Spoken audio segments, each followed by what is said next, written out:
भारतीय सेनेचे मी मनापासून आभार मानतो आणि अभिनंदन करतो की आज पीओके आणि पाकिस्तानमध्ये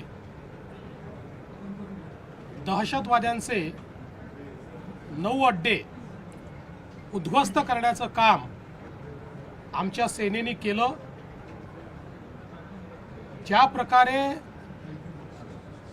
जम्मू काश्मीरमध्ये आतंकवाद पसरवण्याचा प्रयत्न पाकिस्तानच्या माध्यमातून होत होता आणि विशेषतः पहलगाममध्ये ज्या अतिशय भयानक पद्धतीनं आमच्या बांधवांना मारण्यात आलं, त्यातनं जो एक संताप संपूर्ण भारताच्या मनामध्ये होता, आज निश्चितपणे भारतीयांना समाधान वाटतं आहे। आणि मी विशेष आभार मानेन देशाचे प्रधानमंत्री माननीय नरेंद्र मोदीजी यांचे, ज्यांनी या घटनेनंतर स्पष्टपणे सांगितलेलं होतं की अशी घटना आम्ही सहन करणार नाही, याचं उत्तर दिलं जाईल। आणि एक अतिशय सबळ अशा प्रकार ज्यांनी या घटनेनंतर स्पष्टपणे सांगितलेलं होतं की अशी घटना आम्ही सहन करणार नाही, याचं उत्तर दिलं जाईल। आणि एक अतिशय सबळ अशा प्रकारचं ताकदवर उत्तर आज भारतीय सेनेने दिलेलं आहे। यामध्ये जे काही सेनेचं ब्रीफिंग झालं ते आपण सगळ्यांनी ऐकलं आहे। कशा प्रकारचे हे अड्डे होते, हे कुठे कुठे होते, आणि विशेषतः या मुंबईवर ज्यांनी हल्ला केला असे हफीज सईद असेल किंवा डेव्हिड हेडली असेल, अशा लोकांचं ज्या ठिकाणी प्रशिक्षण झालं तेही अड्डे आज नष्ट करण्यात आलेले आहेत। दहशतवादाच्या विरोधात एक प्रचंड मोठी लढाई भारताने या माध्यमातून केलेली आहे आणि हा नवीन भारत आहे, हा अशा प्रकारचे हल्ले सहन करणार नाही, हे पुन्हा एकदा भारताने दाखवून दिलंय।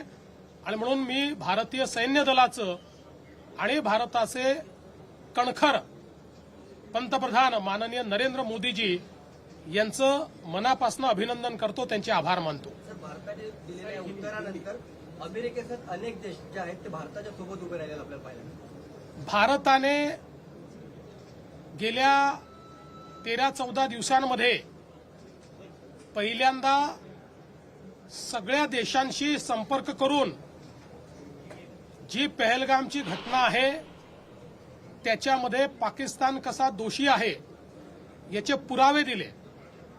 हे आतंकवादी कसे पाक प्रशिक्षित होते याची माहिती दिली आणि त्यामुळेच मोठ्या प्रमाणात ग्लोबल कम्युनिटी आपल्या बाजूने उभी आहे।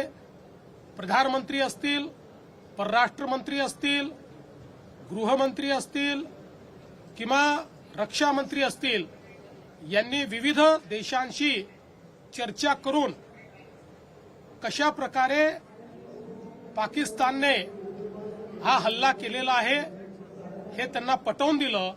त्यामुळे संपूर्ण जग आज भारतासोबत उभा आहे। पाकिस्तानमधला जो पंजाब प्रांत जो सगळ्यात महत्वाचा मानला जातो, जिथे अतिरेकी खूप सुरक्षित होते, इथे अनेक वर्षांचा इतिहास आहे, परंतु त्याच भागामध्ये जाऊन अशा प्रकारे 24 हल्ले जे केले, आपण जर बघितलं तर पाकिस्तानच्या उत्तरेपासून दक्षिणेपर्यंत सगळीकडचे अड्डे हे नष्ट करण्याचं काम हे आपल्या लष्कराने केलेलं आहे। आणि पाकिस्तानच्या आतल्या भागामध्ये जाऊन देखील हे अड्डे नष्ट करण्याचं काम आपल्या लष्कराने केलं आहे। सर, राज ठाकरे म्हणतात की हल्ल्याला पर्याय म्हणजे युद्ध होऊ शकत नाही आहे। ते काय म्हणतायत याला महत्व नाहीये।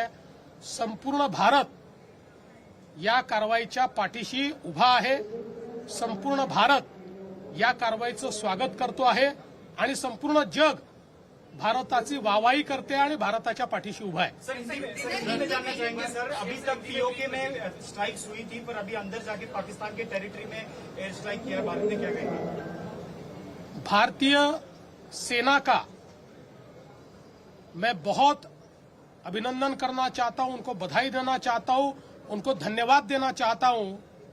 जिस प्रकार से पाकिस्तान में घुसकर ये जो आतंकवादी है इनके 9 अड्डों को पूरे तरीके से तहस नहस करने का काम हमारी सेना ने किया है और मैं विशेष रूप से धन्यवाद देना चाहता हूं भारत के कर्मठ प्रधानमंत्री माननीय नरेंद्र मोदी जी को, जिन्होंने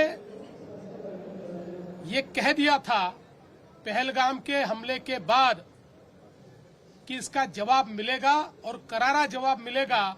वो करारा जवाब जिसकी कल्पना भी पाकिस्तान ने नहीं की थी, ऐसा करारा जवाब आज प्रधानमंत्री जी के नेतृत्व में हमारी सेना ने दिया है.